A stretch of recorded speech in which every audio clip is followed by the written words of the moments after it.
My name's Harold Cones. I spent 40 years at Christopher Newport, came in 1968, was chairman for 27 of those years, and the very first year that I was chairman, we needed to hire a botanist, and this skinny little fellow came in from New Orleans who had lost his suitcase, and he had to go through his interview with just what he had on, and we liked him, so we hired him. And that was the beginning of Ed Weiss at Christopher Newport, then college, now university.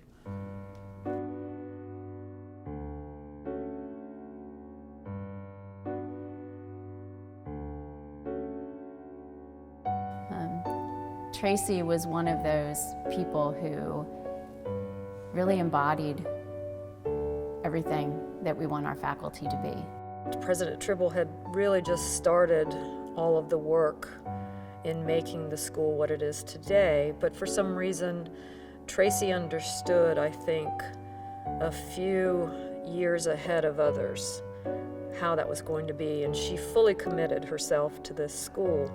And for me, Tracy really was a mentor.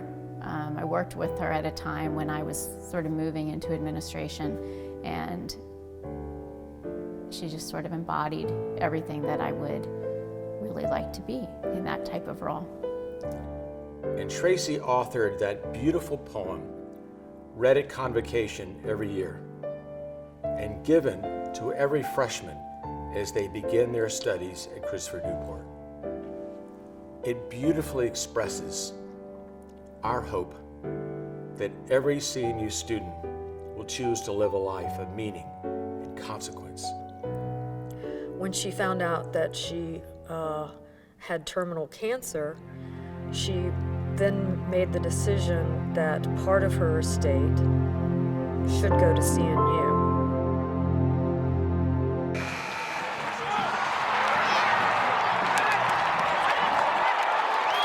CJ was a longtime administrator here and men's basketball coach. He certainly didn't start CNU athletics, but he took the men's basketball program to a national level.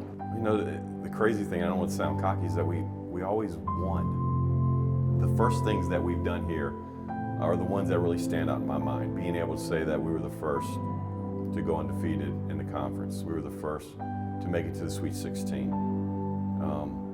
I would like to think that those moments are just as special to him as it was to us as players.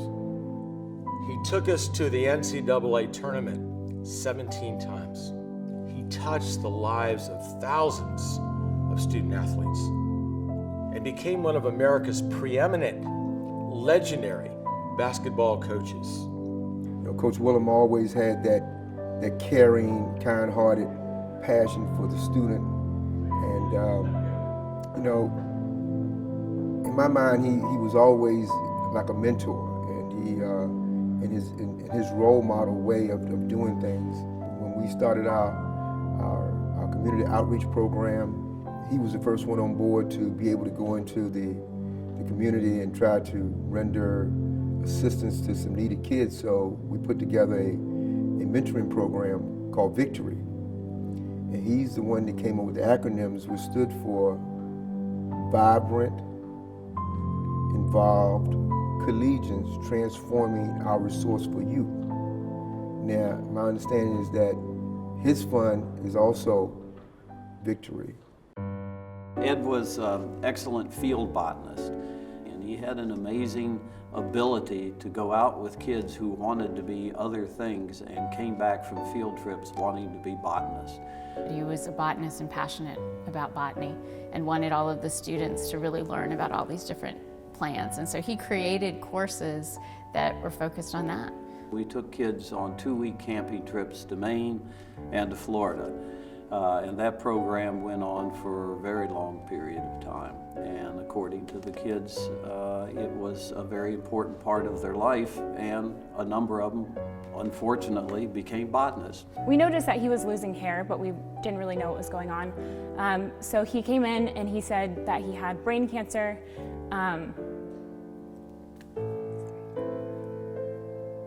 When Ed was diagnosed with cancer, he and I had a long talk, and in that talk he said he had several concerns that he needed to address, and one was that his children be taken care of should the cancer do, unfortunately, what the cancer did. And secondly, he wanted to create a scholarship at Christopher Newport. So that being one of his desires immediately upon diagnosis, that's, to me, another reason why this scholarship is so significant. It didn't matter how sick he got. He was always there and he was always positive. And I think that watching him go through that as a student was really hard, but it had a huge impact on his students. Ed Weiss was with us a year longer, but he began a decline that was hard to see simply because he was still trying to be as active as possible. And Tracy was too. The year leading up to her death, she was a pillar of strength. To have her go, Ed right after her, and then CJ, it was kind of like an administrator, a big part of biology, and a huge part of our sports program. Just, you know, these satellites of the university kind of crumbling a little bit. It certainly, it takes you back, but it also makes you want to move forward and realize that they gave so much to Christopher Newport University, and this place was so important to them that you want to continue to work and move on in their memory and realize that they would want it that way, and they would want excellence to continue here at CNU. So it's tough looking back and realizing that they all left way too soon, but it's their legacies will live on for a long, long time. It is my hope that with your help, we can put these funds over the top and honor the lives and contributions of these three remarkable people and forever etch their name in the life of Christopher Newport University.